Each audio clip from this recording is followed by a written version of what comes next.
Salut Sarah, j'espère que tu vas bien. Salut. Merci d'être avec nous aujourd'hui. Donc on est là pour parler de tes études en droit, de ton parcours, de ta reconversion et de ta situation actuelle. Donc pour commencer, est-ce que tu peux nous dire quel bac tu as fait ? Alors j'ai fait un bac L option théâtre. Ça envoie du rêve.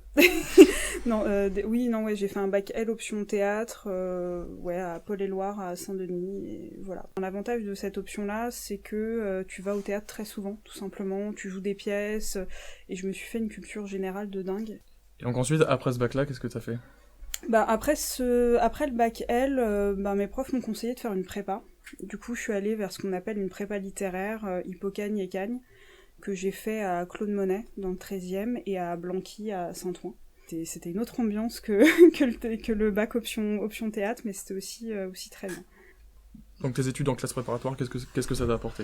Ça t'apporte une super culture générale, parce que je prends l'exemple de la littérature, tu revois tous les classiques. Moi typiquement j'avais des profs au lycée qui me faisaient plus étudier de la littérature un peu contemporaine, enfin très 20e siècle, et là j'ai découvert des classiques que je connaissais de nom mais que j'aurais jamais lu parce que ça me paraissait évident, genre Victor Hugo, Notre-Dame de Paris, des choses comme ça, des trucs qui nous paraissent évident, qu'on connaît parce que ça a été réadapté, mais qu'on lirait pas forcément de nous-mêmes.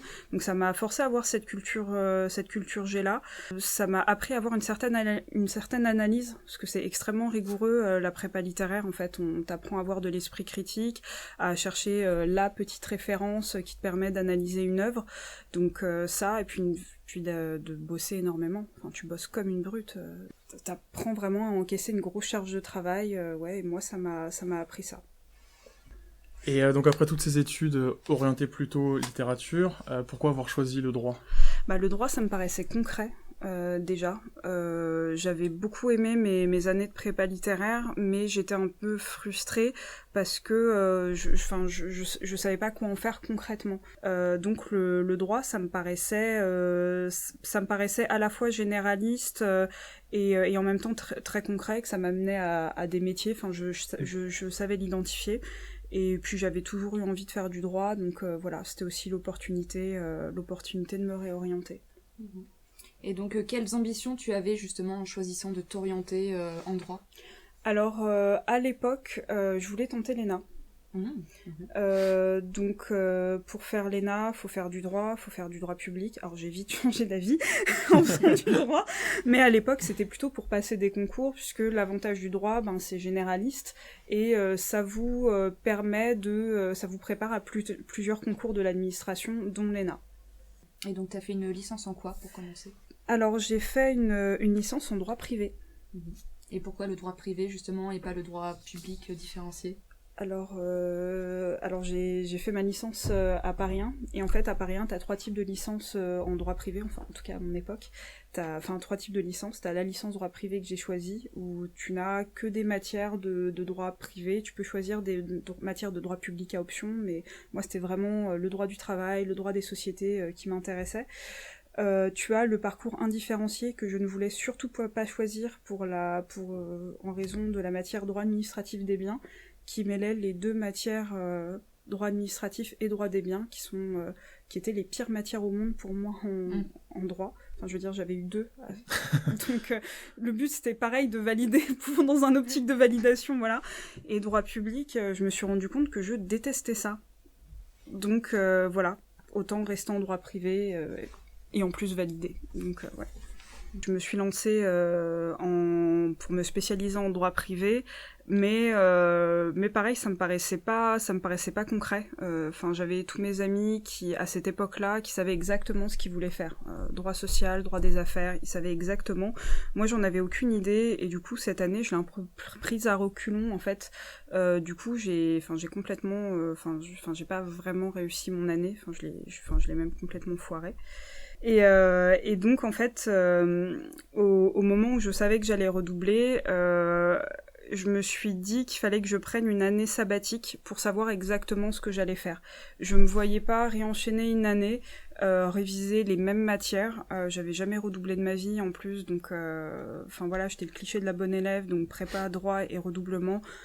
C'était un petit peu rude psychologiquement. Je me suis dit, si tu te réinscris en droit, ce que j'ai fait, bon, quand même pour assurer mes parents, tu sais quand même, enfin cette année, il faut que tu saches ce que tu veux faire de ta vie. Donc j'ai enchaîné les stages et les boulots pendant cette année-là, en fait. Et ça m'a permis de voir que le droit, c'était pas juste ce qu'on t'enseignait à la fac, et c'était pas juste pour être juriste, avocat ou magistrat, qui avait plein d'autres métiers du droit qui étaient complètement méconnus, en fait. Donc t'as commencé à faire des stages dans des cabinets, c'est ça ? Absolument. J'avais commencé mon tout premier stage en fait a été dans un cabinet généraliste qui s'appelle Racine. Pour ce stage-là, le but c'était vraiment de découvrir ce qu'était un cabinet d'avocat, parce que je n'avais aucune idée de ce que je voulais faire de ma vie, et que pour moi un cabinet d'avocat c'était Suits, c'était The Good Wife, mais dans la vraie vie je savais pas ce que c'était. C'était manger des sushis devant son ordinateur et dire objection.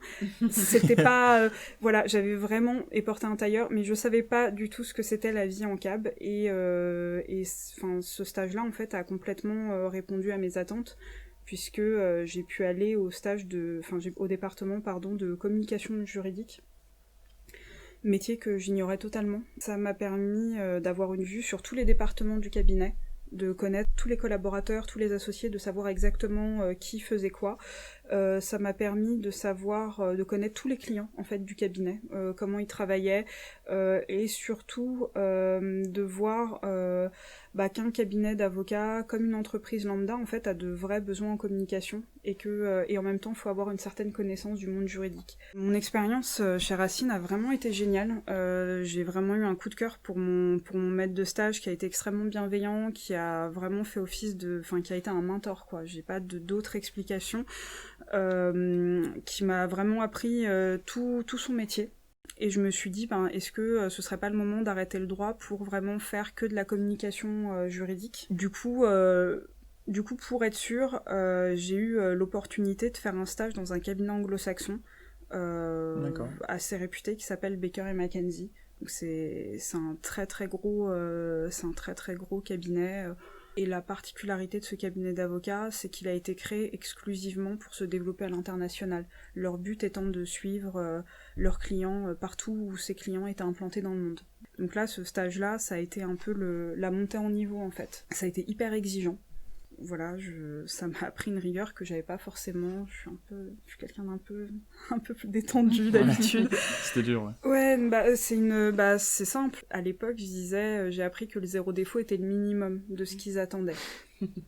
Donc c'était un stage qui était dur, mais qui a été formateur. Exactement. Et ensuite, t'as enchaîné avec un master, c'est ça ?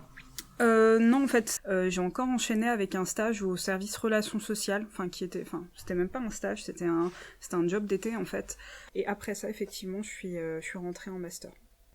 T'as fait un master 1 spécialisé en quoi ? Alors, j'ai fait un master 1 qui s'appelle Justice et procès à Paris 1, qu'on pourrait assimiler à un master 1 de contentieux, puisque tu fais beaucoup de matières de procédures, tu fais des procédures civiles, procédures pénales, t'as quelques matières en droit des affaires comme entreprise en difficulté, et quelques matières de droit pénal. C'est vraiment un master qui est fait pour pratiquer, et que les gens font ce master généralement quand ils veulent être avocats, quand ils veulent être juges, voilà. C'est un master qui est axé sur la pratique, en fait. Et ensuite, j'ai poursuivi avec un master en théorie du droit à Nanterre. Donc t'as quitté Paris 1 pour Nanterre, pourquoi ? Absolument, j'avais passé toute ma scolarité à Paris 1. Voilà, je voyais le Panthéon tous les jours, qui est magnifique, hein. Je n'ai rien contre le Panthéon, mais disons que le même Starbucks, le même Panthéon, les mêmes personnes, ça commençait à être pesant. Je suis quelqu'un qui a besoin de bouger régulièrement. D'accord. Et là, j'avais vraiment besoin de faire autre chose. Du coup, j'avais pas du tout postulé à Paris 1, j'avais pas du tout postulé à Assas.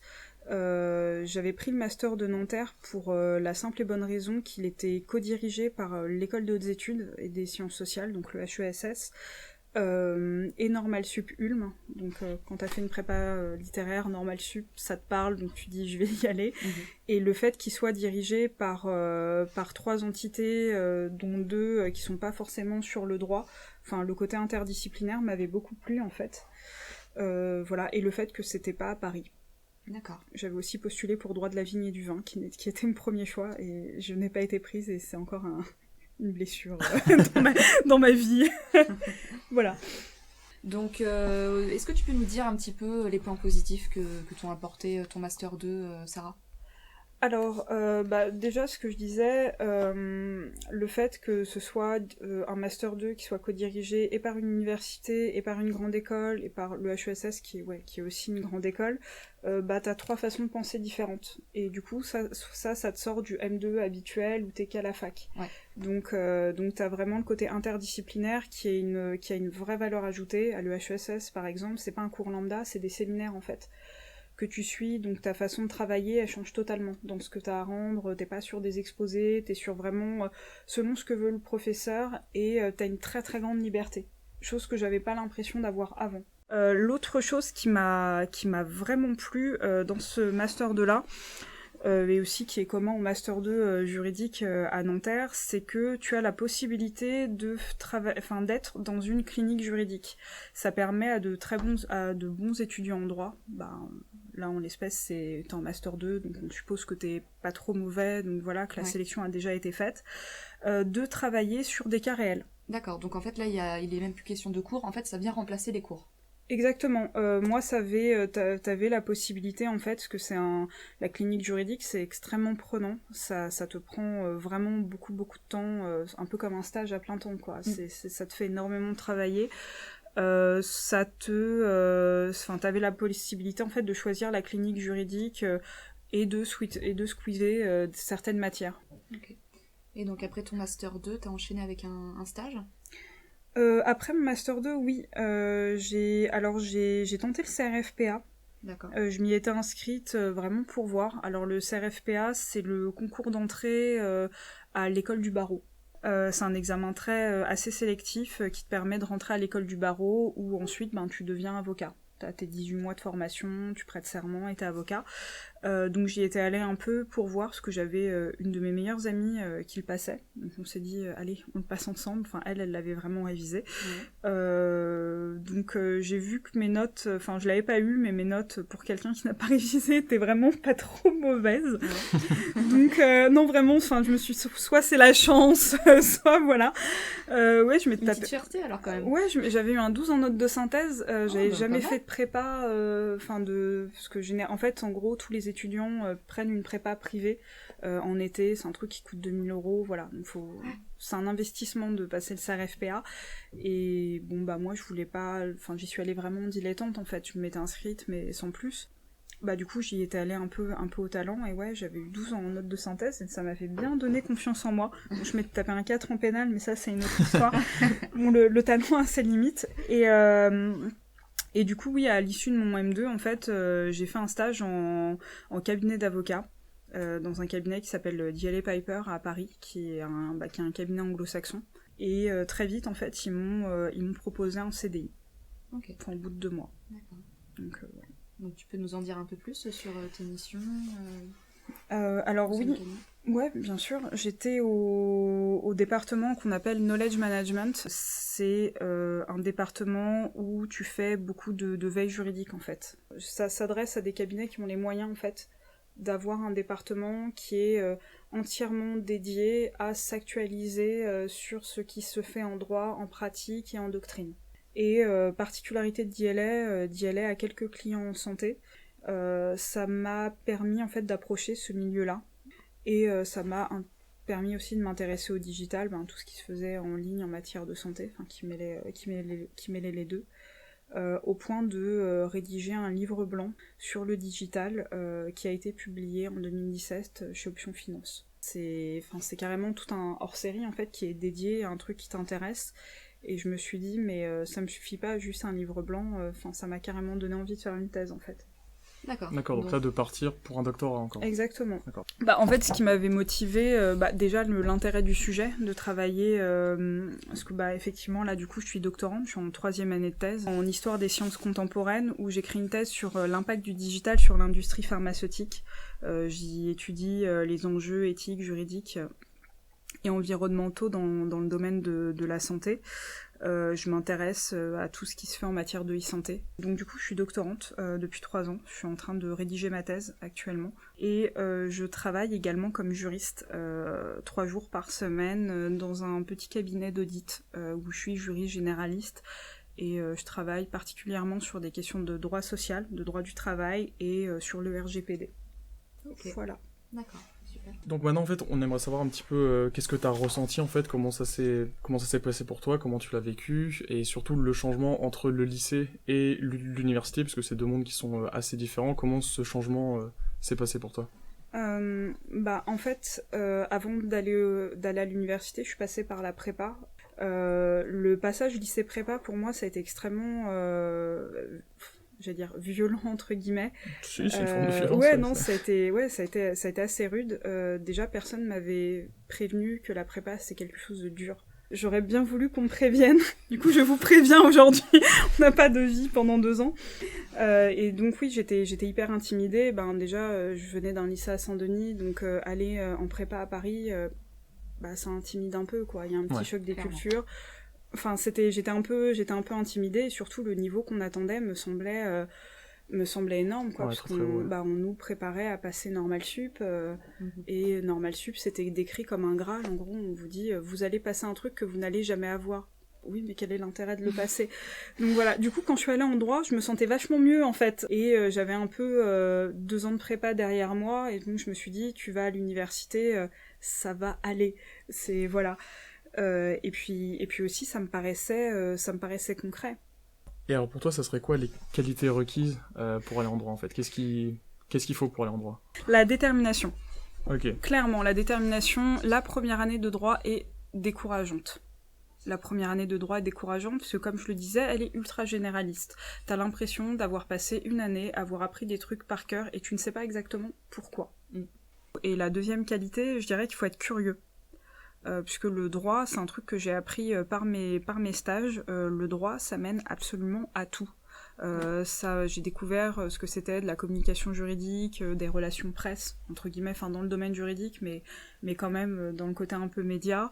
Ça te prépare à des concours administratifs, ça te prépare à des concours de journalistes, ça te prépare pas seulement à avocat, magistrat ou dans les métiers de la police, en fait. Ça te prépare à tout. Vous avez des conseils pour les futurs étudiants qui justement souhaiteraient s'orienter dans le droit et pour qu'ils puissent s'y préparer au mieux? Déjà, je dirais de bien s'entourer, en fait. J'aurais jamais validé mes études de droit si j'avais pas eu quelques amis sur qui compter pour me remonter le moral et surtout pour me passer leurs cours. Mais non, mais blague à part, ça fait vraiment la différence. On réussit pas seul en droit, on ne passe pas seul. Non, c'est vrai. En droit. Donc voilà. Et surtout être un peu bienveillant avec soi-même, parce qu'on a tendance un peu soit à se sous-estimer, soit à avoir envie d'abandonner, alors que non, la première année elle est faite pour qu'on lâche et après ça va beaucoup mieux. Bah surtout quand t'es confronté au rattrapage, peut-être à un premier redoublement, c'est vrai qu'il y en a beaucoup qui perdent complètement espoir et qui abandonnent, donc il faut vraiment être accroché, quoi. Ah oui, absolument, ouais, pour faire partie des grosses statistiques d'étudiants ayant redoublé, oui, le moi redoublement... Team redoublement. Oui, mais on finit pas trop mal, on arrive à s'en sortir. Ah oui, non, mais... t'en as un bel exemple, en tout cas. Ouais, on essaye. Non, mais ouais, effectivement, être un peu bienveillant avec soi-même et que le fait de redoubler ou de prendre une année sabbatique... peut-être qu'en fin de compte, c'est hyper salutaire, parce que si t'avais eu un parcours hyper lisse, t'aurais fini en Master 2 sans savoir ce que tu voulais faire de ta vie. Voilà. Et ça, je trouve ça assez terrible, d'ailleurs. Voilà. D'accord. Voilà, parfait. Merci beaucoup, Sarah. Ouais, merci beaucoup pour ton témoignage. J'espère que ça sera utile, peut-être pour des étudiants qui veulent aller en droit. J'espère aussi. J'espère qu'il y aura des étudiants qui voudront aller en droit après ça. Donc voilà. Ok, super. Merci beaucoup. Merci. De rien.